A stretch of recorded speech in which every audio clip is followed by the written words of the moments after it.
Okay, सो अभी हम rainfall और इनफिल्ट्रेशन, ये दो पैरामीटर जो प्रोसेसेस है हाइड्रोलॉजिकल साइकिल के, उसके बारे में हमने समझा। अभी third one is run of. तो रन ऑफ क्या है और उसके इन्फ्लुएंसिंग पैरामीटर्स क्या है, उसको कैसे समझना है, उसके ऊपर हम थोड़ी बात करेंगे। As we all know that कि run of is part of water cycle, जहाँ पे water flows over the land. जो surface water, as a surface water, जब बारिश गिरती है तो जितने भी सरफेस वाटर स्ट्रक्चर्स हैं वो भर जाते हैं। जो इनफिल्ट्रेशन होना है वो इनफिल्ट्रेशन हो जाता है। उसके बाद जो जमीन की सतह से, जो सरफेस से जो पानी बह के एक जगह से दूसरी जगह जाता है, उसको हम रन ऑफ बोलते हैं। The term overland flow means the draining of or flowing out of precipitation from a basin area through a surface channel after filling all the surface and subsurface losses। ये एक definition जो है Dubai ने 1997 में दी है। उसमें उनका definition ऐसा है कि एक बेसिन है, कोई एक एरिया है जिसमें जितने भी सरफेस वाटर स्ट्रक्चर्स है उसको, उसका भर जाने के बाद, और जो सब सरफेस लॉसेस है, लॉसेस इसमें उसने बताया है एक्चुअली वो इनफिल्ट्रेशन है या फिर रिचार्ज है, वो हो जाने के बाद जो सरफेस से जो रनिंग वाटर है, वो रनिंग वाटर को हम रन ऑफ कहते हैं। इसीलिए जो रन ऑफ, रन वर्ड वहां से आया है कि रनिंग वाटर है, ऑफ मतलब वो वहां से निकल जाता है पानी। तो जहाँ पे बारिश गिरती है उसमें से पार्ट ऑफ वाटर जो है वो बह के जो निकल जाता है उसको हम रन ऑफ बोलते हैं। रन ऑफ कैसे जनरेट होता है इसकी अगर हम बात करें तो आपको भी मतलब ये नॉर्मल फिनोमिनन हम सब देखते हैं कि जैसे बारिश गिरती है तुरंत रन ऑफ जनरेट नहीं होता है, ठीक है ना। तो run off generated when infiltration excess over land flow, मतलब इनफिल्ट्रेशन हो जाता है, फिर जब रन प्रेसिपिटेशन है वो ज्यादा है लेकिन इनफिल्ट्रेशन अब स्लो हो गया है, तब जाके वो ओवरलैंड फ्लो है वो जनरेट होता है। Okay, saturation excess overland flow which occurs when precipitation fall on temporarily or permanently saturated land surface। पहली जब बारिश आती है तो क्या होता है कि जो पोर्स है, वॉल्स है, जमीन जो है वो ड्राई है, तो पहले इनफिल्ट्रेशन होता है। और जब प्रेसिपिटेशन की इंटेंसिटी जो है वो इनफिल्ट्रेशन की रेट से ज्यादा होती है तब ओवरलैंड फ्लो जनरेट होता है। और दूसरी सिचुएशन ये है कि जब लैंड सरफेस परमानेंटली सेचुरेट हो जाता है तब जाके ओवरलैंड फ्लो जनरेट होता है। इसीलिए हमने सिटीज में जो फ्लड सिचुएशन जो क्रिएट होती है तो हम उसमें काफी बार बताते हैं कि पूरा एरिया जो है वो पेव्ड हो गया है, मतलब रोड्स है या जहाँ पे ओपन लैंड है वहां पे पेवर ब्लॉक्स लगा दिया है, पेविंग ज्यादा है। तो ड्यू टू दैट जो इनफिल्ट्रेशन होता ही नहीं है तो सारा का सारा पानी जो है वो बहता है as a run off, as a overland flow. तो वो एक जगह से बह के दूसरी जगह पे जहाँ लो लेइंग एरिया है वहां पे वो डिपोजिट होता है। तो रन ऑफ जो है वो इनफिल्ट्रेशन रेट और उसके साथ प्रेसिपिटेशन का क्या रेट है उस पे भी डिपेंड करता है। सेकंड थिंग है कि एक दो बारिश आ जाने के बाद वो कंटिन्यूस अगर है तो जब जो स्ट्रेटा है, सॉइल है, वो सेचुरेट हो जाती है तब भी रन ऑफ जनरेट होता है। तो जब हम रन ऑफ कैलकुलेशन की बात करते हैं, जब हम रूफ रेन वाटर हार्वेस्टिंग आपने कहीं ना कहीं प्लान किया होगा या किया होगा, तो हम 90% रन ऑफ मानते हैं, क्योंकि हम जो रूफ टॉप का पानी लेते हैं तो रूफ टॉप जो है वो पूरा पेड़ टाइल्स लगाया हुआ है वो है, तो उसमें कोई लॉसेस नहीं होती है। तो जितना भी पानी गिरता है उतना पानी हमको हम स्टोर कर सकते हैं। उसका जब हम बजटिंग करते हैं कि हमारे पास कितना इनपुट है, तो इनपुट में हम 90-95% हम पानी रन ऑफ का, टोटल रेनफॉल का पानी हम ऐसा रन ऑफ ले लेते हैं। तो यही बताता है कि जब इन्फिल्ट्रेशन रेट आपका कम होगा तो आपका रन ऑफ ज्यादा होगा। तो डेफिनेटली ये चीज जो है वो शैलेश भाई के लेक्चर में इन्फिल्ट्रेशन रेट के और इन्फिल्ट्रेशन की जो प्रोसेस है उसको कौन से पैरामीटर अफेक्ट करते हैं उसको बताया होगा। तो जितना इन्फिल्ट्रेशन ज्यादा उतना अच्छा है कि हमारे पास सॉइल में वो मॉइस्चर के हिसाब से या रिचार्ज होकर एक्वीफर में हमारे पास पानी स्टोर रहे। इन्फिल्ट्रेशन जैसे कम होगा, रन ऑफ होकर पानी बह के वो एरिया में से दूसरा एरिया में निकल जाएगा और एट दी एंड वो समुद्र में जाके मिल जाता है। तो रन ऑफ को कौन से पैरामीटर्स है कि जो अफेक्ट करते हैं, वो अगर हम देखें तो हमें ये पता है कि काफी सारी प्रोसेस साइमल्टेनियसली होती है। पानी गिरता भी है, थोड़ा बहता भी है, इन्फिल्ट्रेशन भी होता है। तो ये जो शिफ्ट है between the processes in space and time, वो उस पर अफेक्ट करता है कि इंटेंसिटी ज्यादा है, टाइम कम है, तो वो टाइम भी उसको अफेक्ट करेगा कि इन्फिल्ट्रेशन होने का टाइम ही नहीं मिलता है। मतलब जो धीमी बारिश है तो उसमें इन्फिल्ट्रेशन एक सॉइल ने पार्ट ऑफ वाटर उसने एब्जॉर्ब किया, नीचे ट्रैवल किया, फिर दूसरा पानी आया, उसको एब्जॉर्ब किया, नीचे पास किया। तो ये स्लो प्रोसेस है। तो अगर हमारा रेनफॉल स्लोली मतलब प्रेसिपिटेट होता है तो इन्फिल्ट्रेशन रेट ज्यादा होगा और ओवरलैंड फ्लो कम होगा। लेकिन अगर यही चीज उल्टी है तो हमारा ओवरलैंड फ्लो ज्यादा जनरेट होगा। एंड सेकंड थिंग जो है कि आपका प्रेसिपिटेशन रेट सही है या मतलब जो भी है इक्वल है, कोई दो एरिया को आप ले, लेकिन उनकी जो वाटर साइड कैरेक्टरिस्टिक है अगर वो डिफर करती है तो वाटर साइड कैरेक्टरिस्टिक भी ओवरलैंड फ्लो जनरेट करने में, रन ऑफ कितना होगा, कौन से रेट से होगा, उसको भी वाटर साइड कैरेक्टरिस्टिक अफेक्ट करता है। तो यहाँ पे हम पांच चीजों के बारे में समझेंगे कि रन ऑफ जो है, run off as a common process जो है वो आपको समझ में आ गया होगा कि इन्फिल्ट्रेशन स्लो, इन्फिल्ट्रेशन के साथ साथ मतलब इन्फिल्ट्रेशन से प्रेसिपिटेशन का रेट ज्यादा है तो भी रन ऑफ होगा, और अगर स्ट्रेटा सेचुरेट हो गया और फिर भी उसके बाद भी प्रेसिपिटेशन होता है तो वो भी ओवरलैंड फ्लो से रन ऑफ की तौर से निकल जाएगा। अभी ये प्रोसेस को पांच मेजर पैरामीटर्स हैं जो अफेक्ट करते हैं। वन इज प्रेसिपिटेशन मतलब type and intensity of precipitation. Second is basin shape मतलब जो भी वाटरशेड हम आप लेते हैं, वो एरिया लेते हैं, उसका शेप क्या है, उसके कैरेक्टरिस्टिक है, वो अफेक्ट करती है। ड्रेनेज पैटर्न, ड्रेनेज पैटर्न एक हम नॉर्मली ड्रेनेज को ऐसे ही लेते हैं कि ड्रेनेज है, लेकिन उसकी जो स्पेसिफिक पैटर्न है वो भी रन ऑफ जनरेट करने में अफेक्ट करती है। Physical characteristics and slow. तो ये पांच चीजों के बारे में हम सीखेंगे कि ये कैसे रन ऑफ को अफेक्ट करता है। प्रेसिपिटेशन जैसे अभी बात हुई कि the type, amount, duration and intensity affects the run of. Amount, intensity and duration ये डायरेक्ट इम्पैक्ट करता है कि जैसे कभी हम न्यूज में भी सुनते हैं कि 1 आवर में इतना मिलीमीटर आता है, इतना इंचेस ऑफ रेनफॉल, या एक जो एवरेज एनुअल रेनफॉल है उसका 20-25% एक घंटे में ही बारिश आ गई। तो जब इंटेंसिटी ज्यादा होती है, अमाउंट उसका एज अ टाइम के स्पेसिफिक में ज्यादा है, तो वो रन ऑफ को इम्पैक्ट करता है। सेकंड थिंग है कि हेवी एंड सडन रेनफॉल, कि कुछ नहीं, अचानक से एकदम से जोरों से बारिश आ गई, थोड़े टाइम के लिए आई, आके पानी सब बह के निकल गया। तो in such situation also run of जो है वो लाइट और स्टीडी रेनफॉल से ज्यादा होता है।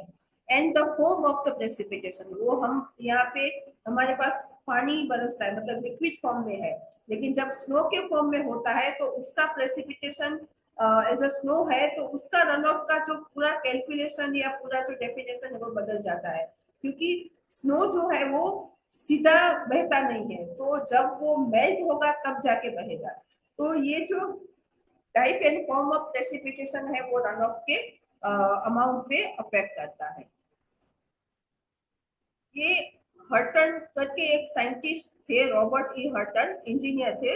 उन्होंने ये फिनोमिनन को पहली बार ऐसे स्टडी किया और उन्होंने एक इक्वेशन भी दिया था, लेकिन वो इक्वेशन हम यहाँ पे अभी फॉलो नहीं कर रहे हैं।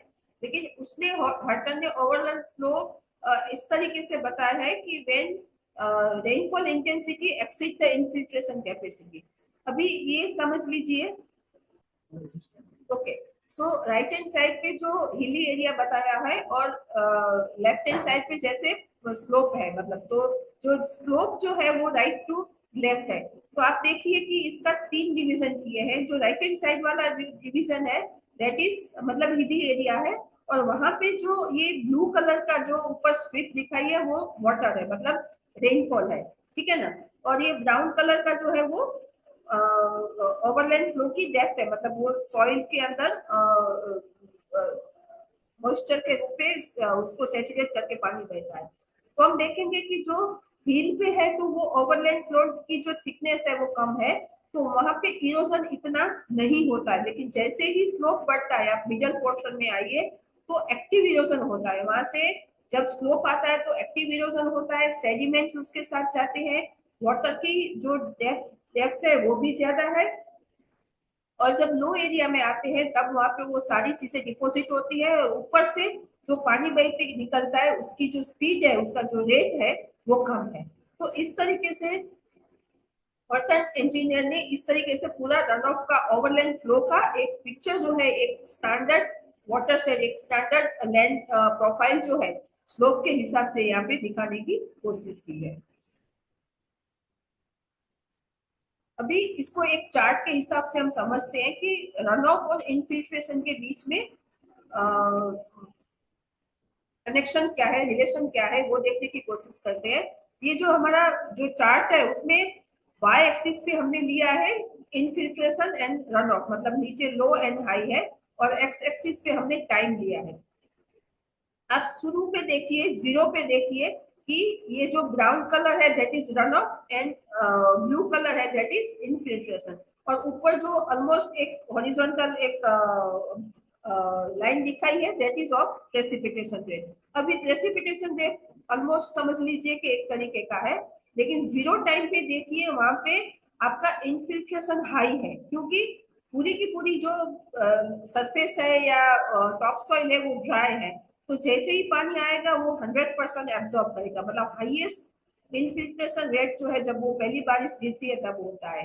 तो जैसे जैसे टाइम बढ़ेगा वैसे वैसे इनफिल्ट्रेशन थोड़ा थोड़ा कम होता जाएगा और रन ऑफ जनरेट होना शुरू होगा। एक टाइम आएगा जब यहाँ पे जब वो लाइन क्रॉस करती है तो वहां पे इनफिल्ट्रेशन रेट और रन ऑफ वो दोनों इक्वल हो जाएंगे, मतलब 50 पार्ट ऑफ रेनफॉल जो है वो इनफिल्टर हो रहा है, पार्ट ऑफ रेनफॉल जो है वो रन ऑफ हो रहा है। लेकिन जैसे आपका इनफिल्ट्रेशन रेट कम होगा ओवर द पीरियड, जैसे आप देखिए ब्लू लाइन धीरे धीरे टाइम बढ़ता है तो वैसे नीचे आती है और फ्लैट होती जाती है, मतलब उसका एक रेट एक स्टीडी एक हो गया। और उसके बाद आप देखो तो रन ऑफ जो है वो ज्यादा मतलब इंक्रीज हो रहा है। सो ये जो है कि इनफिल्ट्रेशन रेट जैसे जैसे डिक्रीज होता है वैसे वैसे आपका रन ऑफ जो रेट है वो इंक्रीज होता है। तो ये एक रिलेशन है रन ऑफ और इनफिल्ट्रेशन के बीच में। तो जब एग्रीकल्चर की बात आती है, जो मॉनसून बेस्ड जो फार्मिंग है उसमें आप देखो तो फार्मर यही करते हैं कि कैसे इनफिल्ट्रेशन को बढ़ाया जाए ताकि उनके फार्म में से पानी बह के निकल ना जाए। वहां पे दूसरे भी पैरामीटर्स अफेक्ट करते हैं कि पानी बहने के साथ उसके जो न्यूट्रिएंट्स हैं या जो भी उन्होंने कुछ फर्टिलाइजर या मैन्योर्स डाले वो भी बह जाएगा। तो वहां पे इनफिल्ट्रेशन जैसे जितना ज्यादा होगा उतना ही रन ऑफ उनका कम होगा। तो ये ग्राफ हमको ये समझाता है कि जैसे टाइम बढ़ता है इनफिल्ट्रेशन रेट डिक्रीज होता है, रन ऑफ का रेट इंक्रीज होता है। अभी इसको हम एक बेसिन के शेप से समझने की कोशिश करें। ये एक एक ही बेसिन है। ये आप तीनों picture left hand doubt side में देखिए। हेलो। एक डाउट पिछले वाली स्लाइड में कि जो हमारा जो graph, can you hear me? Yes yes बोलिए। मैं बोल रही हूँ जो पिछले वाली हमारी स्लाइड है उसमें एक डाउट है कि हाँ। जैसे कि इसमें मैं देख पा रही हूँ कि जैसे जैसे जैसे जैसे इन्फिल्ट्रेशन कम हो रहा है हमारा रन ऑफ ज्यादा हो रहा है, राइट? हम्म। बट प्रेसिपिटेशन तो कांस्टेंट है, तो उसका कुछ, क्योंकि जो आपने बताया कि प्रेसिपिटेशन ज्यादा होगा तो इन्फिल्ट्रेशन ज्यादा होगा, और ज्यादा होगा तो हमारा रन ऑफ कम होगा। बट इसमें जो इनफिल प्रेसिपिटेशन का रेट है वो तो कांस्टेंट ही है, तो how it is affecting in this particular graph? See, यहाँ पे समझ लीजिए प्रेसिपिटेशन ये है, ठीक है। कलर में वैसे देखा तो क्या है? आपको वो स्क्रीन पे दिख रहा है, मैं कुछ ड्रॉ कर रही हूँ हाँ तो हाँ हाँ हाँ, दिख रहा है दिख रहा है। दिख रहा है।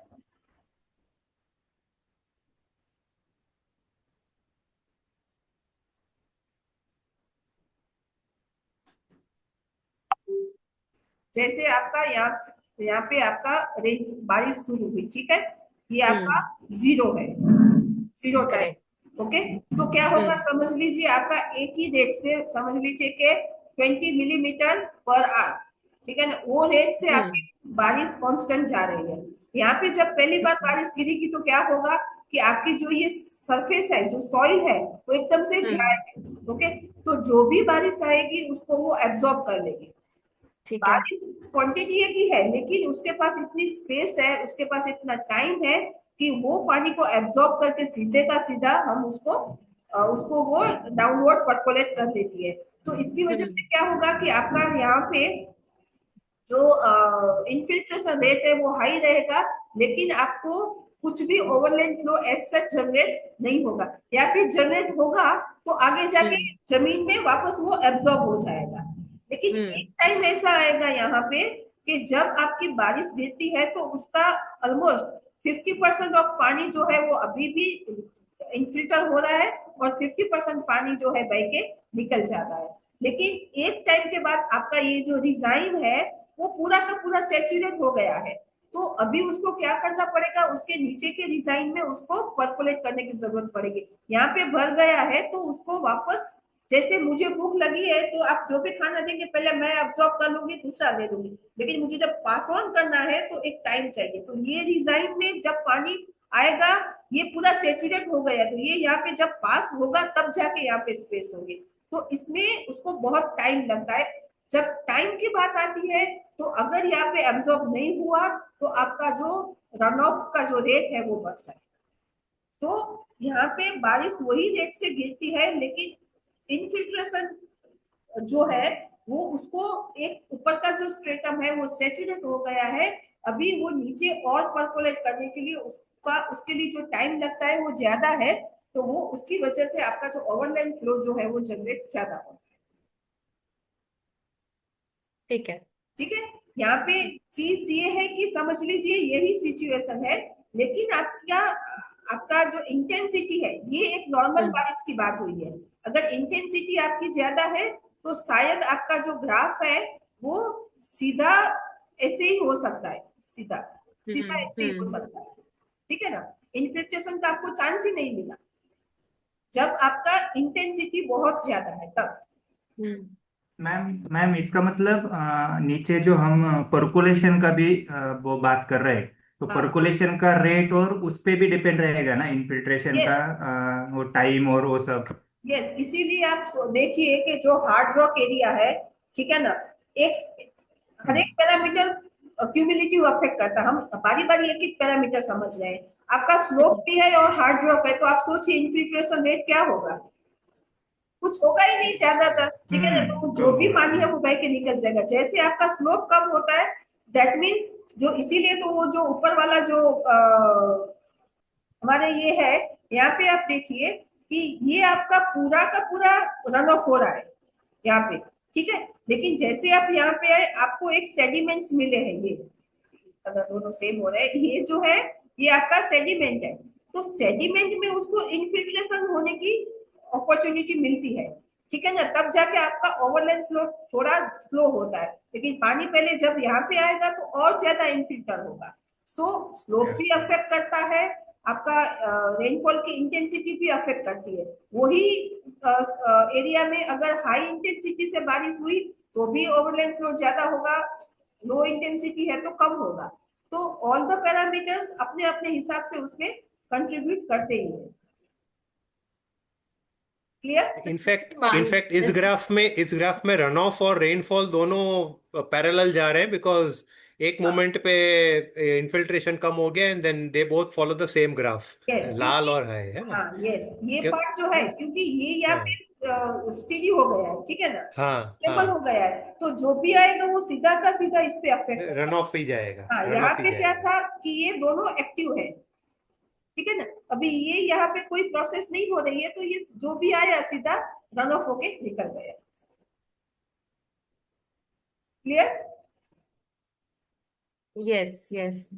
तो जैसे कि मान लीजिए जैसे ना मैंने जो तालाब हम बनाते हैं कहीं भी, तो हाँ, उसमें कहीं कहीं कई कई बार ऐसा होता है कि बारिश अच्छी भी होती है तब भी तालाब नहीं भरते हैं। तो इसका भी रीजन यही होगा ना, क्योंकि अगर एक रेगुलर रेट पे अगर बारिश नहीं हो रही है तो तालाब तालाब नहीं भरेंगे। मतलब मैं उसका एक मतलब is there a definite answer to this कि अगर एक रेगुलर इंटेंसिटी पे बारिश हो रही है तो ही तालाब भरते हैं, और अगर इंटेंसिटी ज्यादा या बहुत कम होती है तो तालाब नहीं भरते हैं?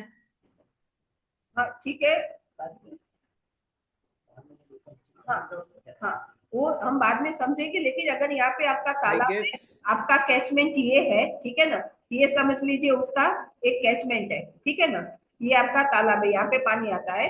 तो अगर कैचमेंट सही है, उसमें कोई ऑब्स्टेकल नहीं है, कई बार क्या होता है तालाब होता है लेकिन कैचमेंट पूरा कहीं पे और डाइवर्ट हो गया होता है, तो भरने का कोई चांस ही नहीं है। लेकिन आपका कैचमेंट अनडिस्टर्ब्ड है, सेफ है, तो इन सच कंडीशन अगर आपका यहाँ पे एकदम से स्लो बारिश हो रही है, हाँ, तो क्या होगा, उसका इन्फिल्ट्रेशन रेट ज्यादा होगा और पानी बहुत धीरे धीरे बह के आपके ये तालाब तक आएगा। और जब 4-5 साल हो जाने के बाद जब ये सॉइल सेचुरेट होके जब ऊपर से पानी बहना शुरू करेगा तब जाके आएगा। कोई सिचुएशन में कैसा होता है कि बहुत हाई इंटेंसिटी से बारिश गिरती है, तो इन्फिल्ट्रेशन के लिए जो भी मिनिमम टाइम चाहिए वो भी नहीं मिलता है कि वो पानी को एब्जॉर्ब करे। मैं बहुत कभी मुझे जानता तो एकदम से लेमन लैंग्वेज में मैं समझाती हूँ कि अगर आप पानी पीते हैं ऐसे ऊपर से, ठीक है ना, तो आपको आप मुंह खोल के ऊपर पानी की बोतल ऐसे ही सीधी डाल दी जाए तो आप कितना पानी पी सकेंगे? तो वो नहीं पी ओवरटाइम सकते। होके निकल जाएगा बह के। लेकिन अगर आप हाँ। धीरे धीरे अगर पानी डाला गया तो आप पूरी बोतल, एक ग्लास पूरा आप धीरे धीरे करके पी सकते हैं, क्योंकि आपको पानी मुंह में लेके नीचे उतारने के लिए कुछ सेकंड्स चाहिए। तो जब हाई इंटेंसिटी से बारिश गिरती है तो क्या होता है, इन्फिल्ट्रेशन के लिए चांस ही नहीं मिलता है, तो वो पानी सीधा आके आपके तालाब को भर देता है, ठीक है ना। करेक्ट। तो यहाँ पे जो आता है वो पूरा का पूरा आपका रेनफॉल का जो वेरिएबल है वो यहाँ पे अफेक्ट करता है if the situation catchment is normal. और thank you, probably this exam probably this after example was nice. Yeah thank you. हाँ probably probably after a day or two वो पानी भी बैठ जाएगा, फिर से तालाब खाली दिखेगा, फिर से पानी आपका अगर वो इन्फिल्ट्रेशन सही हो गया, वो हाँ बैठेगा पानी, फिर से खाली हो जाएगा, फिर से पानी भरेगा, वंस दैट सैचुरेटेड, फिर ऑफिशियली पानी तालाब आपका भरना शुरू हो जाएगा। अच्छा सुनो, यस। है ना? पर ठीक। वो तालाब पर्कुलेशन वाला है या स्टोरेज वाला है, उस पे भी डिपेंड रहेगा ना, हाँ हाँ, क्योंकि एग्रीड तालाब, एग्रीड हाँ। Agreed agreed agreed, that goes without saying, I agree. बस मैं तो ये कह रहा हूँ कि भाई खाली होगा फिर से अगेन भरना शुरू हो यस यस जाएगा, अगर वो नीचे नहीं रहेगा तो फिर से वो भरा हुआ रहेगा, then it starts filling up faster, that is the yes yes. Thing. Okay, so यहाँ पे हम बेसिन शेप के साथ इसको समझने की कोशिश करेंगे। यहाँ पे आप देखिए ये बेसिन सब एक ही टाइप के हैं ये, हाँ, लेकिन यहाँ पे वेरिएशन क्या दिया है, टाइम 1, मतलब कोई एक टाइम पीरियड आप ले रहे हैं तो इनिशियल, ये मिडल और आप एंड में देखिए क्या होता है। यहाँ पे वेरिएबल जो है दिया है वो है ओवरलैंड फ्लो है, बेस फ्लो है और सब सरफेस स्ट्रॉन्ग फ्लो है। अभी यहाँ पे आप देखिए ये टाइम 1 है, तो क्या होता है कि जस्ट रेन बिगिन हुआ है, तो ये कैचमेंट में कुछ ही रिवर में पानी बहना शुरू हुआ है। ओके, तो just before the storm begins the only flow in the stream is base flow. जो बेस फ्लो चल रहा है, पानी ग्राउंड वाटर ड्रेन हो रहा है सॉइल में से स्ट्रीम नेटवर्क में, थोड़ा बहुत बारिश का पानी उसमें बहना शुरू होगा। तो आप देखिए ओवरलैंड फ्लो 0 है, ठीक है, बेस फ्लो है यहाँ पे सिर्फ ये रहा, और सब सरफेस फ्लो भी इतना नहीं है। ओके, तो यहाँ पे कुछ ही जो ड्रेनेज लाइन है उसको ब्लू कलर से हाईलाइट किया गया है। अभी ये जो चार्ट जो दिया है उसमें हम इनिशियल स्टेज में, अभी हम यहाँ पे मिडिल स्टेज की बात करें तो क्या होगा कि आपका ओवरलैंड फ्लो अभी भी इतना जनरेट नहीं हुआ है, आपका बेस फ्लो इंक्रीज हुआ है और आपका सबसरफेस स्ट्रॉन्ग फ्लो है वो भी इंक्रीज हुआ है। क्यों कि as the storm continue and water begins infiltrating it becomes to move as a subsurface flow. यहाँ पे पानी आया, उसने एब्जॉर्ब किया और एज अ सबसरफेस फ्लो जो है वो जनरेट होना यहाँ पे शुरू हुआ। अभी भी जो ड्रेनेज नेटवर्क है वो इतना एक्सपांड नहीं हुआ है, इसके कंपैरिजन में यहाँ पे थोड़ा एक्सपांड हुआ है। लेकिन जब आप पिक की बात करें, यहाँ पे आप देखो तो यहाँ पे रेंज का पिक बताया गया है, तो आप देखो तो पूरा का पूरा जो ड्रेनेज नेटवर्क है वो एक्सपांड हो गया है। और आप रिवर्स की लाइन देखो, ड्रेनेज की लाइन भी यहाँ पे थिक बताई गई है।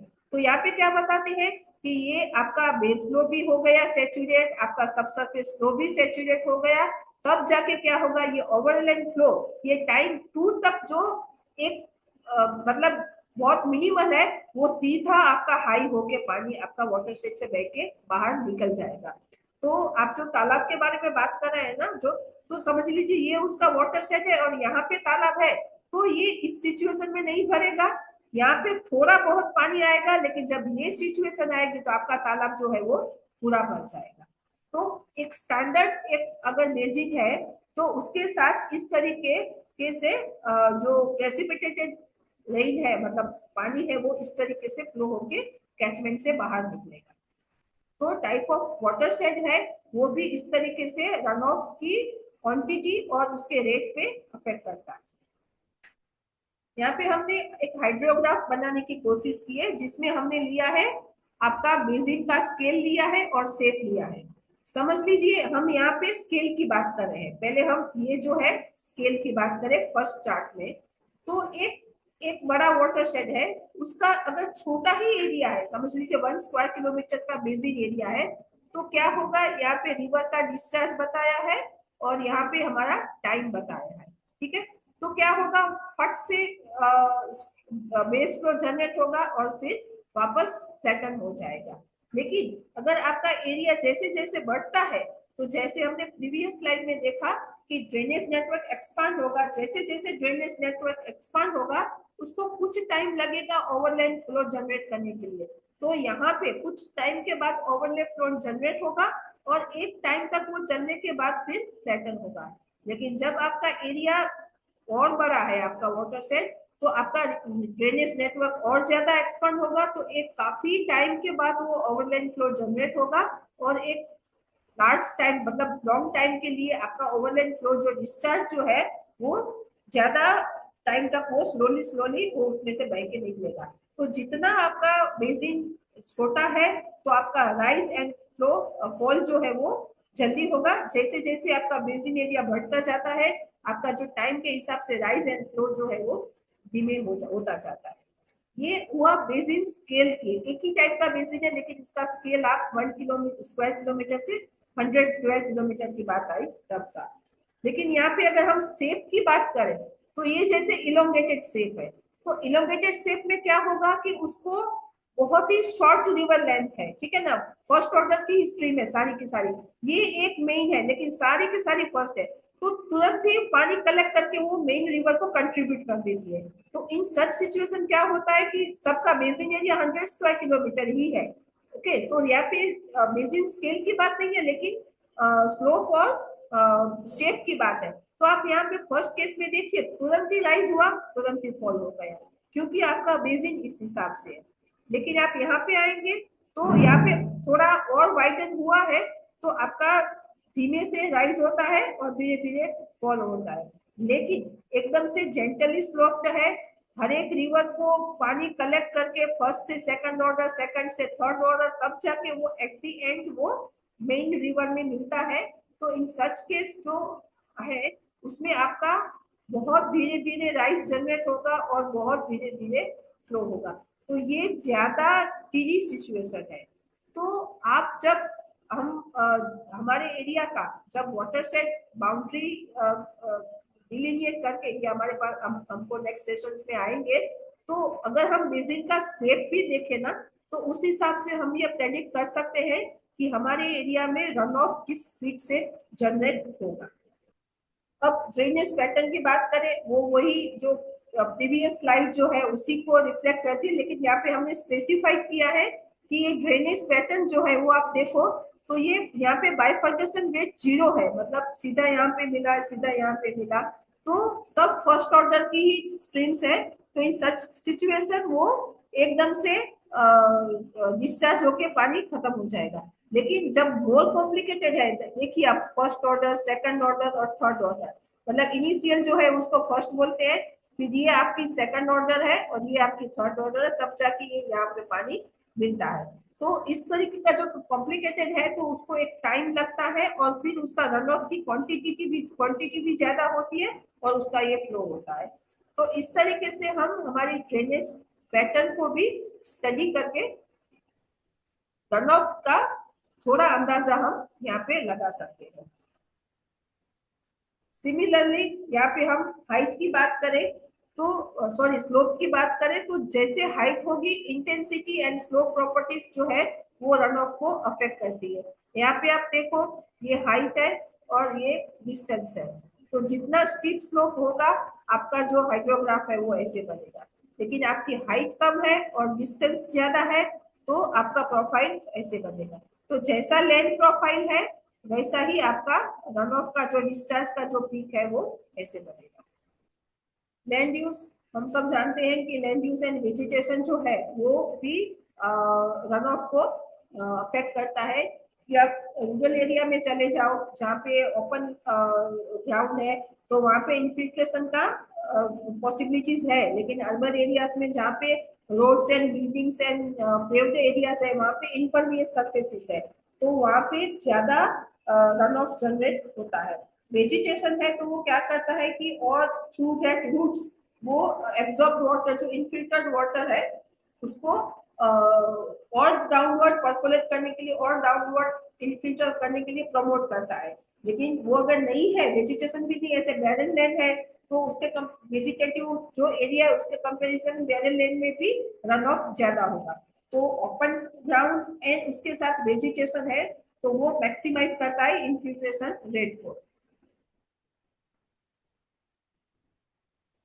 सॉइल प्रॉपर्टीज जो शैलेश भाई ने डेफिनेटली उन्होंने दिया होगा कि सॉइल टेक्सचर है, स्ट्रक्चर है, मॉइस्चर है। जैसे सैंडी सॉइल है तो वो मैक्सिमम इन्फिल्ट्रेशन करती है, लेकिन क्लेई है तो वो कम करेंगे। तो इस तरीके से जो सॉइल प्रॉपर्टीज है वो भी अफेक्ट करती है। मैं इसमें ज्यादा नहीं जाऊंगी क्योंकि सॉइल प्रॉपर्टीज का सीधा कनेक्शन है इनफिल्ट्रेशन रेट से। जितना इनफिल्ट्रेशन सॉइल ज्यादा करेगी उतना रन ऑफ आपका कम होगा। तो ये पूरा आपने अभी इसके प्रीवियस सेशन में आपने समझ लिया होगा। और वेदर कंडीशन पे temperature and prior moisture condition also play important role कि जैसे ऑलरेडी टेम्परेचर ज्यादा है या फिर ऑलरेडी कंडीशन जो है वो ठंडी है, मॉइस्चर है जमीन में, तो वो रन ऑफ को ज्यादा प्रमोट करेगी। ओके, इसमें कोई क्वेश्चन है तो हम थोड़ा रन ऑफ मेजरमेंट के बारे में थोड़ा समझने की कोशिश करें। अभी रन ऑफ कैलकुलेशन क्यों इम्पोर्टेंट है, हमने जो पहले बात की वो कॉन्सेप्ट की बात की कि कैसे रेनफॉल का intensity, amount, slope, land use, basin shape, drainage pattern, ये कैसे अफेक्ट करता है बेसिन का स्केल। तो ये क्यों इम्पोर्टेंट है वो कॉन्सेप्ट था। इम्पोर्टेंट ये है रन ऑफ कैलकुलेशन के एक ही two similar storms in the same water set, हाँ, कि एक ही तरीके का सेम वाटर सेट में भी अगर बारिश आती है तो वो सीजन के हिसाब से वो वेरी करता है रन ऑफ का जो अमाउंट है। तो ये इम्पोर्टेंट है रन ऑफ कैलकुलेट करने के लिए। एक तो storm water and flood management, आप ये समझिए कि कोई भी सिटी एरिया है तो उनको वो स्टॉर्म वाटर क्या होगा, फ्लड किस एरिया में आएगा वो समझने के लिए उनको एक शॉर्ट पीरियड के लिए रन ऑफ का कैलकुलेशन करते हैं। उनका पूरा सीजन में क्या बारिश आई, जब ये रन ऑफ कैलकुलेशन जिसके लिए इम्पोर्टेंट है, आपका ऑब्जेक्टिव क्या है। तो अगर आप म्यूनिसिपैलिटी को देखो या फिर इंजीनियर्स को देखो, इंफ्रास्ट्रक्चर डेवलपर्स को देखो, तो वो क्या समझते हैं कि एक शॉर्ट पीरियड में, समझ लीजिए 1 घंटे में कितना पानी आएगा और कौन सी रेट से रन ऑफ जनरेट होगा, तो कौन सी एरिया में फ्लड जनरेट होगा। तो ये एक शॉर्ट पीरियड के लिए वो रन ऑफ कैलकुलेशन करते हैं। रेनफॉल का एनालिसिस और रन ऑफ का कैलकुलेशन वो एक पर्टिकुलर एरिया में शॉर्ट पीरियड के लिए करते हैं ताकि जो भी कैलामिटीज या हजारस जो सिचुएशन क्रिएट होती है उसको वो प्रेडिक्ट कर सके, असेस कर सके। लेकिन अगर हम वाटर सप्लाई पर्पज से देख रहे हैं तो हमारा डेली तो ठीक है, लेकिन हमारे वीकली या मंथली या एनुअल हम कैलकुलेशंस करते हैं कि अगर एक पूरे एरिया में इतना मिलीमीटर या इतना इंचेस में बारिश गिरती है तो वो पूरे एरिया में से उतना पानी जो है वो बह के बाहर निकल जाएगा। या फिर मैं अगर ये बोलती हूँ कि मुझे कोई एक पर्टिकुलर लोकेशन पे एक स्ट्रक्चर डिजाइन करना है, एक डैम डिजाइन करना है, तो वहां पे कितनी स्पीड से पानी रन ऑफ होके बह के आएगा, ताकि मुझे कितना फाउंडेशन को स्ट्रेंथ देनी पड़ेगी, मेरी बॉडी वॉल की हाइट क्या होगी या मेरे एबैटमेंट कैसे होंगे, तो ये दोनों अलग अलग पर्पस है। Storm water flood management short period के लिए है, लेकिन वाटर सप्लाई पर्पज से आप देखो तो उसमें उसमें भी दो पार्ट है कि एक स्ट्रक्चर डिजाइन करने के लिए आपको सिर्फ ये चाहिए कि कौन सी स्पीड से वो स्ट्रक्चर को रन ऑफ वाटर का धक्का लगने वाला है, उस हिसाब से उसको स्ट्रेंथन करना है। लेकिन क्यूमुलेटिव ऑफ वाटर बजटिंग की बात करो तो पर्टिकुलर एरिया में आपका एनुअली कितना प्रेसिपिटेशन मतलब कितना बारिश से पानी आएगा, समझ लीजिए 100 क्यूबिक मीटर पानी आया तो उसमें से कितना पानी बह के निकल गया, वो कैलकुलेशन करना बहुत जरूरी है ताकि आप एनुअल जो डिमांड है, ह्यूमन डिमांड है, एग्रीकल्चर की डिमांड है, उसको हम क्वांटिफाई करके उसके साथ मैच कर सके। तो रन ऑफ कैलकुलेशन जो है कि बहुत इंपॉर्टेंट है। हम जो बारिश का जिस तरीके से कैलकुलेशन करते हैं वैसे ही रन ऑफ का कैलकुलेशन होगा। और जब स्ट्रक्चर डिजाइन करते हैं तो उसकी स्टोरेज कैपेसिटी हम कितनी रख सकते हैं वो भी रन ऑफ पे डिपेंड करेगा। कभी कभी आप ये बात सुनते होते गांव में से भी कि तालाब को और बड़ा करना है, डैम को और बड़ा करना है, तो हम ये भी सोचते हैं कि आपका इनफ्लो कितना है, मतलब हम स्टोरेज कैपेसिटी बढ़ाते जा रहे हैं लेकिन आपके एरिया में वो पानी कितना मैक्सिमम आता है। ठीक है, जैसे आप नर्मदा डैम की बात करो तो कभी कभी बातें होती है कि जो उसका अपर कैचमेंट है मध्य प्रदेश या राजस्थान, उसमें और डैम बनते जा रहे हैं, तो वो क्या कर रहे हैं बेसिकली, तो गुजरात को चिंता किस चीज की होती है कि हमारा रिजर्वर इतना बड़ा है तो अगर ऊपर डैम बनेंगे तो वो रन ऑफ को वहां पे चेक कर लेंगे, तो हमारे पास अमाउंट ऑफ रन ऑफ जो है वो कम होता जाएगा। तो यहाँ पे जो रन ऑफ की कैलकुलेशन की बात होती है वो एनुअल बेस पे होती है, वो water supply point of view से होती है। तो रन ऑफ कैलकुलेशन बहुत इंपॉर्टेंट है ये सारे चीजों को मेंटेन और मैनेज करने के लिए।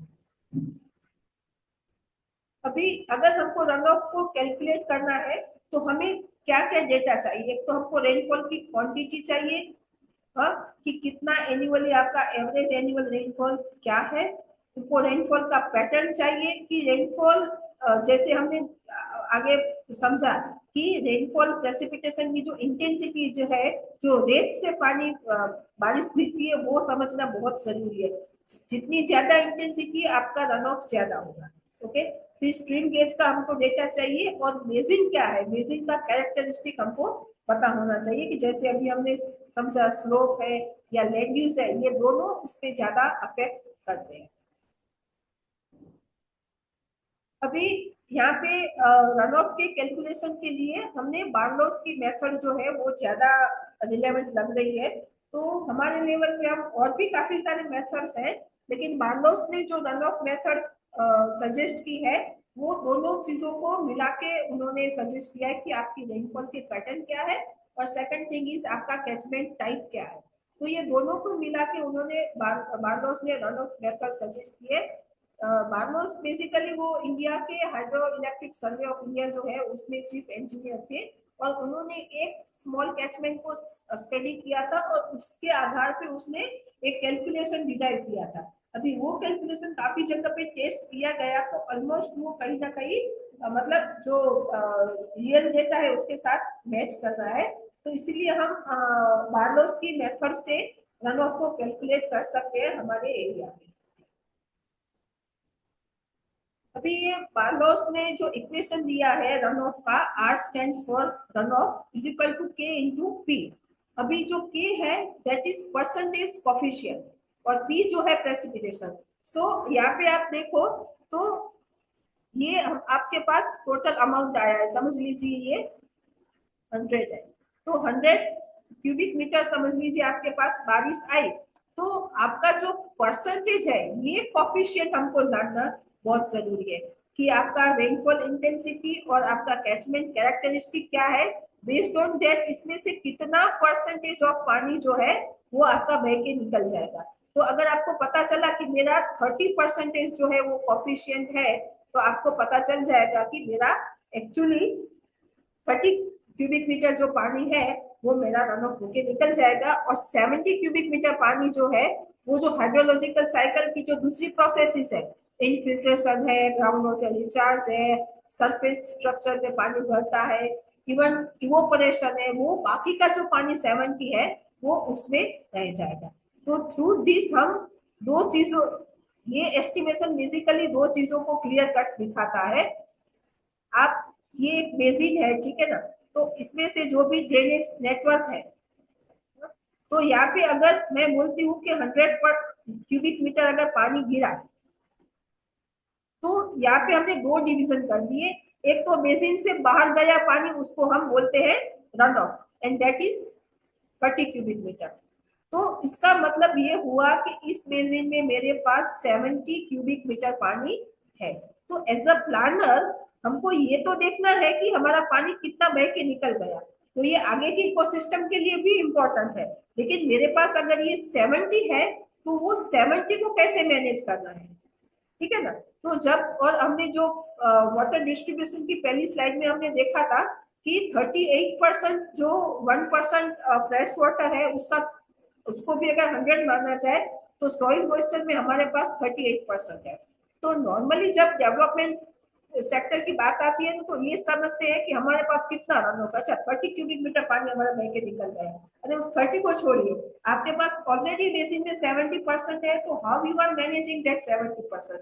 अगर फिर उसमें डेफिसिट है, तो 30 जो है वो हमारे पास एक स्टोर हाउस है कि उसमें से हमें कुछ परसेंटेज पानी को हम उस एरिया के लिए रोकना है, तो बाकी का जाने देना है।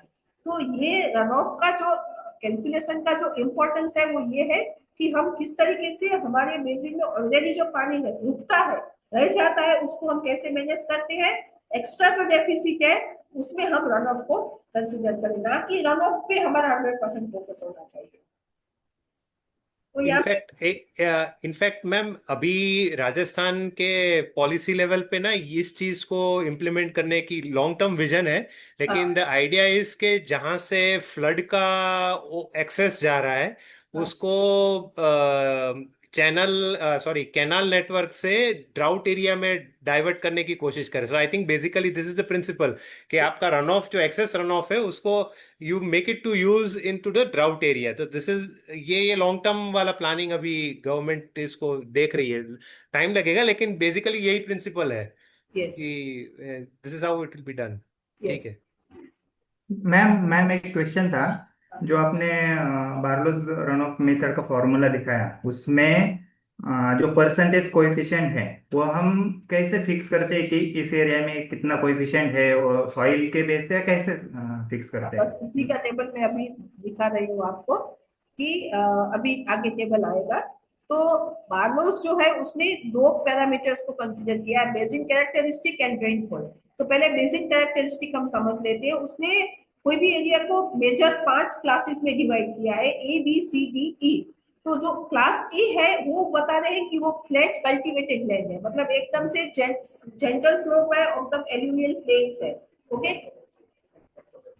हाँ, एंड ब्लैक कॉटन सॉइल है। बी जो है वो फ्लैट है, पार्टली कल्टिवेटेड है, तो मतलब part of that area is undulated. Okay, see जो है वो एवरेज कैचमेंट है कि जहाँ पे हिली एरिया भी है, थोड़ा मिडल पार्ट भी है, और एल्यूवियल प्लेन्स भी है। डी जो है that is mainly upper catchment, hills and plains with little cultivation, मतलब कल्टिवेशन हो रहा है लेकिन पैचेस में स्कैटर वे में हो रहा है। और ई जो है, जो हम कोई भी वाटर सेल का एकदम से अपर मोस्ट पार्ट ले लें कि जहाँ पे हिल्स है, स्टीप रीजियन है, हार्ड स्ट्रेटा है, कल्टिवेशन नहीं हो रहा है, तो उसको हम ई बोलते हैं।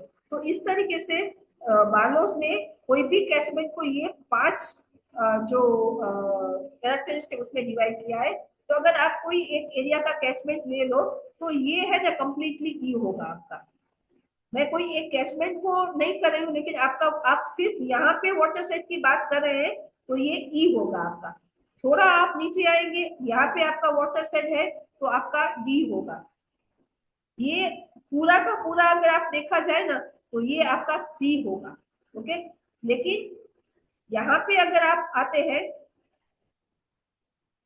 तो ये पोर्शन जो है वो आपका बी होगा, और एकदम से यहाँ पे आपका कोई छोटा वाटर शेड है, तो वो आपका ए होगा। तो आप एक्चुअली, आपका स्टडी पॉइंट क्या है, वाटर शेड डिलिमिनेशन का हम बाद में सिखाएंगे, लेकिन आप बोल रहे हैं कि आपका जहाँ से पानी आपका रन ऑफ, आप बता रहे हैं कि यहाँ से मेरा पानी बाहर निकल जाता है, ये एक एरिया में से, ये मेरा स्टडी पॉइंट है। तो इसकी कैरेक्टरिस्टिक इसमें से कौन सी है, A B C D E. तो उसको हमको पहले एनालाइज कर लेना है कि मेरा जो वाटर शेड है, मैं जिस एरिया में रन ऑफ कैलकुलेशन करना चाहती हूँ, तो वो एरिया की कैरेक्टरिस्टिक एज पर बार्लोस क्या है, तो उसका एरिया इसमें से कौन सी कैटेगरी में फॉल करता है वो हमको समझना है। ठीक है, थोड़ा ऐड कर दूं, उसमें लिखा है ब्लैक कॉटन सोइल। तो ये इसलिए आया है कि ये normally cotton was the first globally traded commodity. आज और 3-4 इसमें जुड़ गई है, लेकिन कॉटन वाज द फर्स्ट। तो कॉटन जो सबसे बेस्ट होता था वो ब्लैक सॉइल में होता है, और ये ब्लैक सॉइल जो है वो लार्जली क्लेई नेचर की होती है, और ये प्राइमरी सॉइल होती है। तो इसलिए कई बार आप पुराने लिटरेचरों में देखेंगे कि इसको ब्लैक कॉटन सॉइल कहा गया है।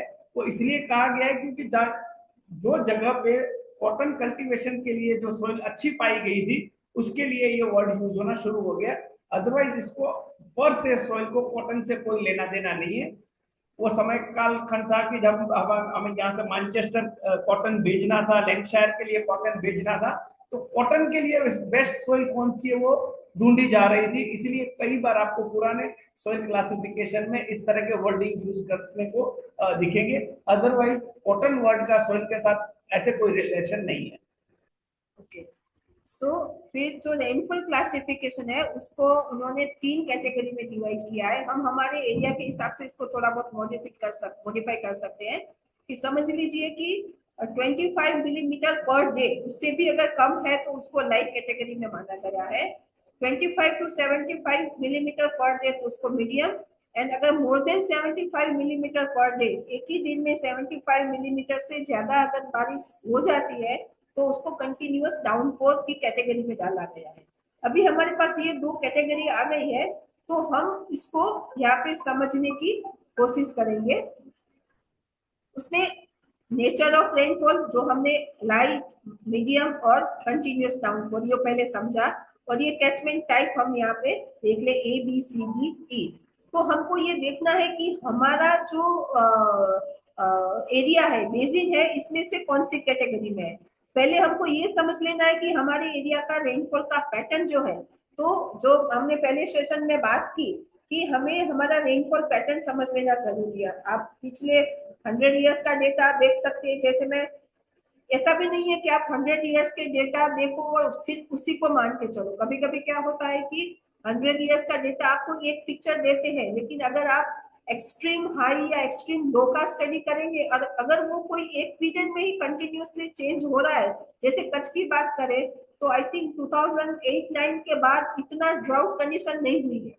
लेकिन अगर हम 100 ईयर की बात करेंगे, मतलब 1925 से 2025 की बात करें, तो जो बिफोर 2000 के जो 75 साल है उसमें काफी ड्राउट्स थे, तो वो आज के पिक्चर को काफी बदल देंगे। लेकिन अगर आप पिछले 15 साल की, 20 साल की बात करो, तो more than average annual rainfall जो 340 कच्छ का माना जाता था उससे ज्यादा बारिश हो रही है। तो हमें वो देखना है कि हमारे एरिया का रेनफॉल पैटर्न क्या है, किस तरीके से चेंज हो रहा है, और इसमें से हम हमारी कैटेगरी कौन सी है वो हमको ये जो वर्टिकल कॉलम है उसमें हमको पहले सेट कर देना है।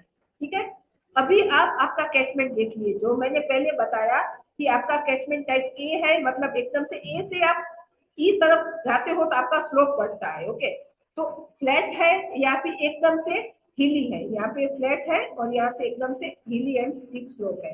तो ये फ्लैट है, ये आपका एकदम से, तो इसमें आपकी कौन सी कैटेगरी में गिरता है। तो समझ लीजिए आप बोल रहे हैं कि भाई मेरा जो रीजन है उसमें मीडियम रेनफॉल है और मेरा कैचमेंट एवरेज है, तो दैट मीन्स आपका जो रन ऑफ कोफिशिएंट है वो 20% है।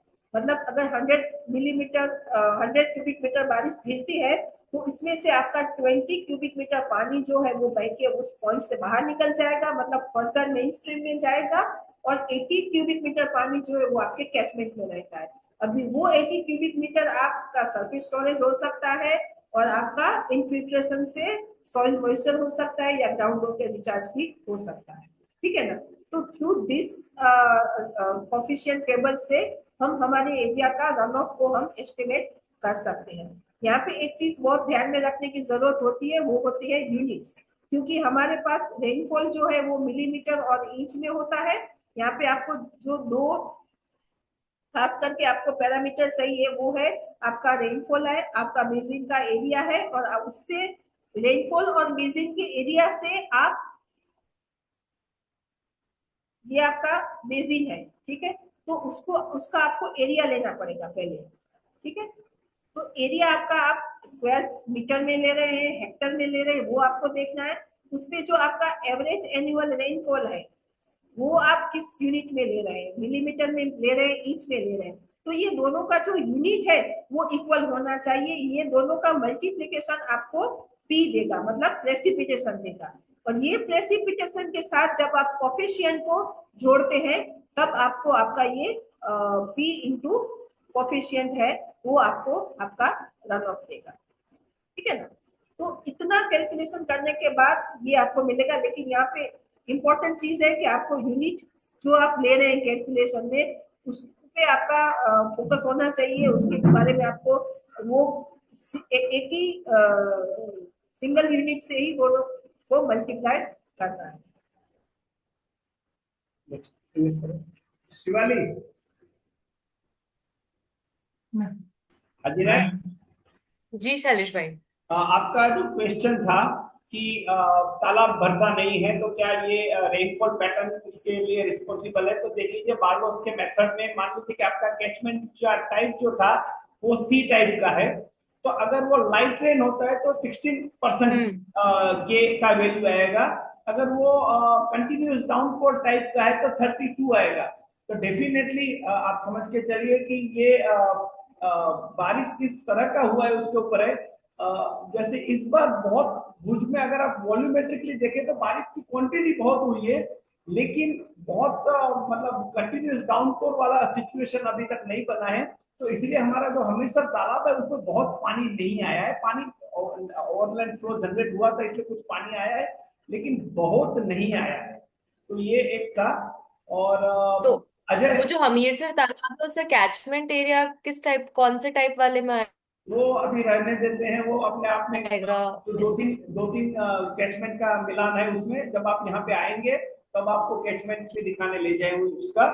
लेकिन आपका जो क्वेश्चन था उसको मैं बता रहा हूँ कि हाँ ठीक है, आपका तालाब भरा नहीं भरा वो टाइप ऑफ रेनफॉल के ऊपर डिपेंड करता है। कभी कभी कंटिन्यूस डाउनपोर वाला एक बारिश आ गया तो आपका बहुत ओवरलैंड फ्लो जनरेट हो गया तो ये भर सकता है। अजय, आपका क्वेश्चन था कि वहां पे प्रीवियस स्लाइड्स में तो बताया गया है कि पी और उसके साथ के को जोड़ देना है। प्रीवियस ओके, यहाँ पे आपको देखेगा कि ये के का वैल्यू कहाँ से निकालना है। तो के का वैल्यू है वो बार्लोस ने एक टेबल दे दिया है। दो पैरामीटर से आप आपका के का वैल्यू निकाल दो। आपको रेनफॉल टाइपोलॉजी आपका पता होना चाहिए और आपको कैचमेंट का कैरेक्टर पता होना चाहिए। Rainfall typology largely judgement value नहीं होती है, लेकिन मैं मान के चलता हूं कि कैचमेंट का कैरेक्टरिस्टिक है largely judgement value. Based on that आपका काम हो जाएगा। तो ऐसे करके सर वो, हाँ वो जो वैल्यू है लास्ट टेबल में परसेंटेज बताए थे वो कुछ फॉर्मूला से निकाले हैं या जजमेंट वैल्यू है कि स्लोप और बार्लोस ने सॉइल स्टडी के लिए? करके जो बोला ना कि बार्लोस ने एक स्मॉल कैचमेंट में स्टडी किया, उससे ये कैलकुलेशन को डिराइव किया और फिर उसको एक्चुअल एरियाज में टेस्ट किया, उसके बाद ये स्टैंडर्ड हमको दिया है। ओके, फिर इसमें वो इनफिल्ट्रेशन, स्लोप, सॉइल, वो सब कंसिडर करके वो परसेंटेज निकाला है। yes. तो बेसिकली जो बार्लोस का जो काम जो था उसको कैटेगराइज किया जाता है एम्पिरिकल वर्क में। एम्पिरिकल का मतलब है कि आपने करके देखा कि क्या हुआ और जो हो रहा था उसके लिए सर आप आपका आवाज नहीं आ रहा है सर। बार्लोस के काम को लार्जली कैटेगराइज किया जाता है एम्पिरिकल वर्क में। एम्पिरिकल का मतलब होता है कि आपने कुछ करके देखा और करने के बाद आपको लगा कि हाँ इस तरह से, तो आपने उसके लिए कोई फॉर्मूला या मेथड्स डिजाइन करने की कोशिश की। तो देखिए यहाँ पे भी जो सेजिना मैन ने जो स्लाइड जो दिखाया तो उसमें लिखा है कि बेसिकली उसने बार्लो ने क्या किया था कि उत्तर प्रदेश में एक स्मॉल कैचमेंट के लिए उसने पूरा स्टडी किया। शायद उसने बहुत सारे गेजेस वगैरह लगाए होंगे, रेन गेज लगाए होंगे, स्ट्रीम गेज लगाए होंगे और उसके ऊपर से उसने रन ऑफ कैलकुलेट करने की कोशिश की होगी। जब उसको सफिशिएंट लगा कि हाँ मेरे पास सफिशिएंट डेटा सेट आ गया है तो उसको उसने बाद में इंपेरिकल फॉर्मूला में कन्वर्ट करने की कोशिश की कि हाँ मुझे लगता है कि आप बारिश को ऐसे डिवाइड कर दो, कैचमेंट को ऐसे डिवाइड कर दो, तो आपका जो है almost near by run of calculation आप कर पाओगे। तो ये बहुत आसान तरीका ओ, कार्लोस ने बताया है कैलकुलेट करने का। आप चाहे तो आप इसमें थोड़ा अपना एक कॉम्प्लिकेशन डाल सकते हो, आप बोलो कि नहीं मेरा कैचमेंट बिल्कुल ए भी नहीं है, बिल्कुल सी भी नहीं है, तो बी और सी नहीं है, तो आप बी और सी के बीच वाला कोई फिगर पकड़ लो। आप बोलो कि एवरेज नहीं एवरेज रखें। मेरा रेनफॉल ऐसा नहीं है, ऐसा नहीं है, आप उसकी बीच वाली फिगर पकड़ लो। तो ये ओके। है कि इसमें आप इसके साथ प्ले कर सकते हो। आपको पूरे सीजन का करना है तो पूरे सीजन का कर लो। आपको लगता है कि नहीं मेरे जून जुलाई मंथ का ही मैं करना चाहता हूँ या जुलाई मंथ का ही करना चाहता हूँ, तो वो जुलाई मंथ के लिए भी आप अपना पूरा कैलकुलेशन कर सकते हो। बार्लोस ने एक मेथड्स दी है जो काफी हद तक आसान है और उसने खुली रखी है काफी चीजों को उसमें। और ये जो नेचर ऑफ रेनफॉल है, लाइट रेन, मीडियम रेनफॉल, उसका कुछ मतलब कितने 200 से कम होगा या वो ऐसा भी कुछ है क्या? ये जो है ना वो पर डे के ओके, लाइक 25 mm पर हाँ, डे के बेस क्वांटिटी पे से है। नहीं है। कोई एरिया का एवरेज एनुअल रेनफॉल 500 मिलीमीटर बोलो तो वो लाइट होगा मीडियम होगा वो हमको टोटल से पता नहीं चलता है, पर डे में वो पानी बारिश कैसे गिरती है उससे पता चलता है। ठीक है। तो इसलिए इसलिए आप बहुत इंपॉर्टेंट हो जाता है रेनफॉल एनालिसिस का कि भाई आप कम से कम इतना रेनफॉल एनालिसिस कीजिए कि आपके यहाँ जो डेली रेनफॉल है उसमें से कितने दिन ऐसे हैं जो 25 से ज्यादा वाले हैं, कितने दिन ऐसे हैं जो 25 से 75 वाले हैं, कितने दिन ऐसे हैं जो 75 से भी ज्यादा वाले हैं। तो ये भी एक रेनफॉल, आज सुबह जब बात हो रही थी सीजन में रेनफॉल एनालिसिस का बता रहे थे, तो ये भी एक इंपॉर्टेंट पैरामीटर माना जाता है। जैसे कई बार एक बैरियर होता है कि किसको रेनफॉल गिना जाए किसको ना गिना जाए। तो जितना मेरा समझ है, मेरी जानकारी है, अगर if something which is less than 2 millimetre तो उसको रेनफॉल नहीं गिना जाता, उसको रेनी डेज भी नहीं गिना जाता। तो to consider something as a rainy okay. Day, rainfall has to be more than 2 millimetre. तो बहुत सारा काम इसके ऊपर पर है और आपको काफी सारा पर इसमें डेटा। सर, हाँ जी। हाँ हाँ हाँ, इसमें अभी हमारे एरिया में अगर 50 दिन का रेनफॉल है और हम्म एवरेज रेनफॉल 1000 mm है, तो हम हम्म। एवरेज नहीं निकल के लेंगे ना, हर दिन का अलग होगा ना। तो आपने बोला वैसे हर डे का मतलब, हम मेरे एरिया में लाइट भी कुछ डेज लाइट भी हो सकता है, कुछ डेज मीडियम भी हो सकता है, तो वैसे कोएफिशिएंट भी डिफरेंस आ जाएगा क्या? देखिए अगर आपका रेनी डेज है ये समझ लीजिए, ठीक है, हम्म। और ये आपका बोल रहे हैं कि आपका ये जो है वो 1000 mm। मिलीमीटर ऑफ रेनफॉल है। ठीक है। हाँ, तो यस। ये 1000 से आपको पता नहीं चलेगा ना कि ये आपके 15 रेनी डेज में ये पानी कैसे गिरा है, वो आपको पता नहीं चलेगा। ये समझ लीजिए आपको पता चला कि यहाँ पे 75 हुआ, यहाँ पे 80 हुआ, हाँ यहाँ पे 10 हुआ, हाँ ये स्कैटर्ड है, this is scattered in 3 months और 4 मंथ्स। ओके, तो यहाँ पे आपका 7 आया, यहाँ यस। पे आपका 18 आया, यहाँ पे अगेन 80 आया, यहाँ पे 85 आया, यहाँ पे आपका 90 आया, हाँ यहाँ पे 125 आया। तो ये जब पैटर्न को आप अंडरस्टैंड करने की कोशिश करेंगे ना तो आपको पता चलेगा कि आउट ऑफ 15 आपके 12 डेज जो है वो इस कैटेगरी में जाते हैं। तो आपको कंटिन्यूअस ओके। को कंसिडर करना है। लेकिन यही 1000 अगर आपके 40 डेज में है तो आप देखो कि आप इसको डिवाइडेड बाय 40 करो, ठीक है, और आप ये इससे आप जाओगे तो पता चलेगा कि या तो मीडियम है या तो लाइट रेन है। सो क्वांटिटी आपकी अफेक्ट यहाँ पे नहीं करेगा क्योंकि वो वॉल्यूम है, टोटल है। तो बारिश एक हम्म। साथ 100 मिलीमीटर आके धीरे धीरे नहीं बहती है, हाँ वो आती है बहती है आती है बहती है। ओके, तो हमको एवरी डे को एनालाइज करना है कि आपके एरिया में हर दिन जो भी टोटल रेनी डेज है, ओके, उसमें पानी कैसे गिरता है पर डे। ओके। ओके, उसमें ज्यादा दिन जिसमें आएगा मीडियम या कंटिन्यूस में, यस तो वो पकड़ के यस हम निकालेंगे। यस। तो इन दैट केस अगर इसके हिसाब से जाते हैं तो do we need to do के out of the total number of days से 70% आर लेस देन हाँ 25, then it's a light rain. तो ऐसा कोई डिफाइंड क्राइटेरिया है कि that we have to take a call, वो कैसे होगा? नहीं नहीं, मान लीजिए, यहाँ हाँ, पे यहाँ पे दिखाया गया है ना कि समझ लीजिए आपका यहाँ पे 25 वाले कितने दिन है, 8 है, ये है, हाँ है, ये है, ठीक है।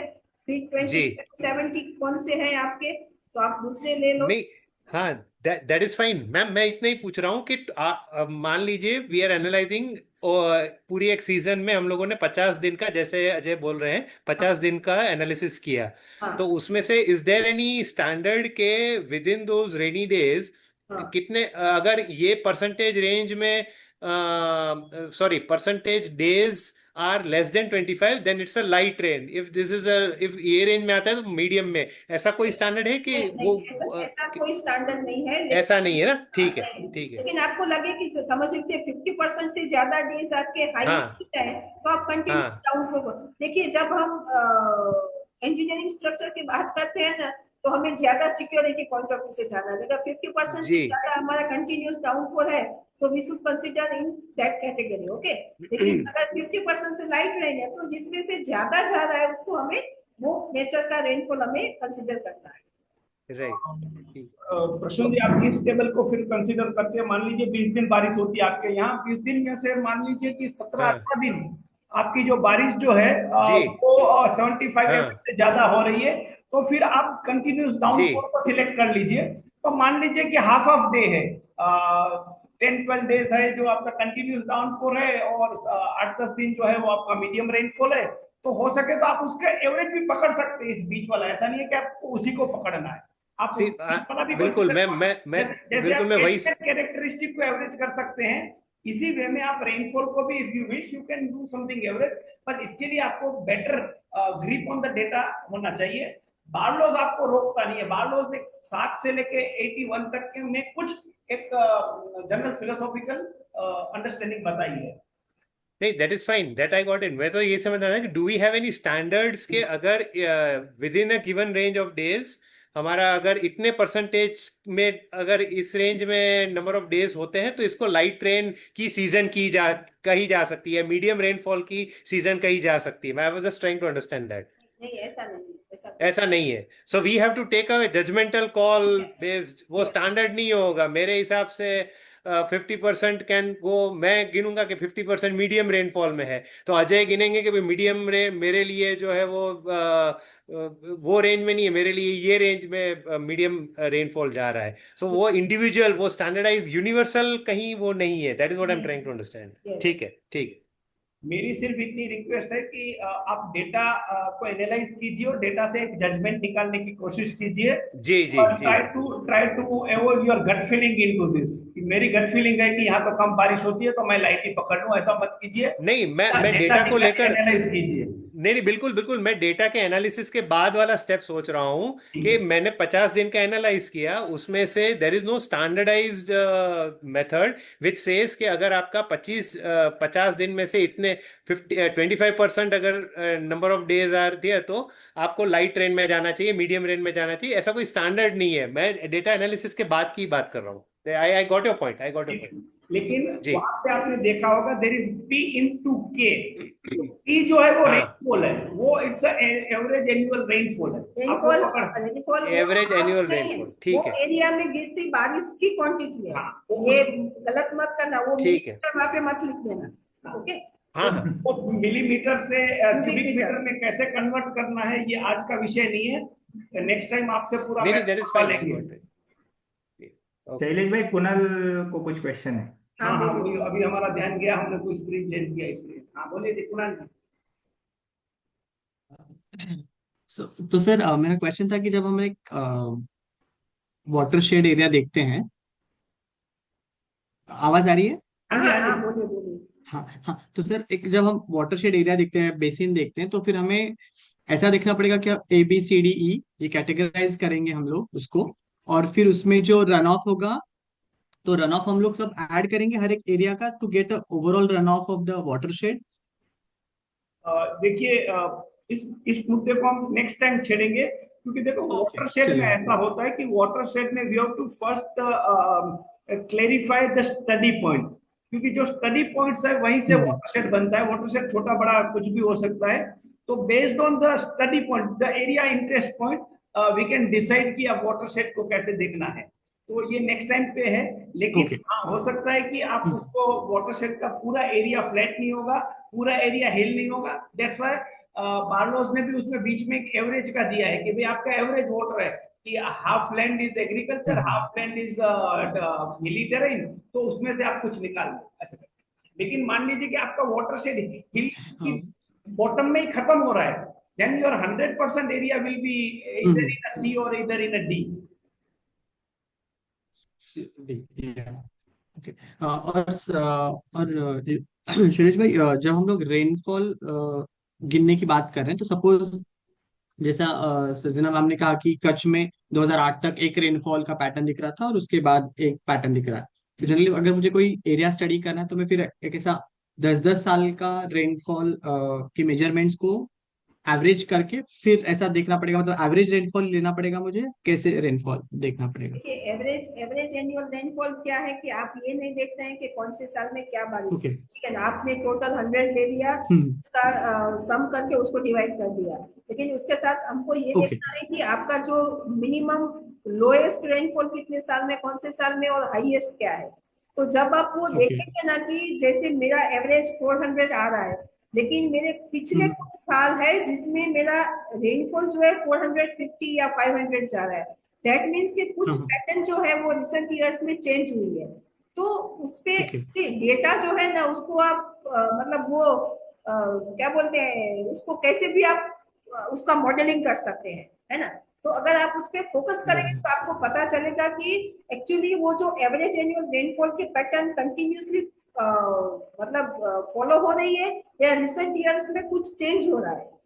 तो अगर वो चेंज हो रहा है तो हमारा ओके। ध्यान उस पर जाना चाहिए। जैसे ये डेली रेनफॉल की बात हुई कि आपका पर डे 25 है या 50 है या 75 है, तो आप सिर्फ एक साल का मत देखो, पिछले 5 साल का देखो, आपको पता चल जाएगा कि आपका लाइट में जाएगा, मीडियम में जाएगा। कि जैसे हम एनुअल क्वांटिटी को जैसे एवरेज कर रहे हैं, वैसे ही आप जो डेली बेसिस पे जो रेनफॉल आ रहा है उसका भी आप 4-5 साल का देखो, तो आपको पता चल जाएगा कि मेरे एरिया के पैटर्न कौन से कैटेगरी में फॉलो हो रहे हैं। मैं तीन छोटे मुद्दे रख देता हूँ समझने के लिए। एक होता है रेनफॉल को लेकर लॉन्ग टर्म एवरेज, दूसरा है लास्ट डेकेड का एवरेज।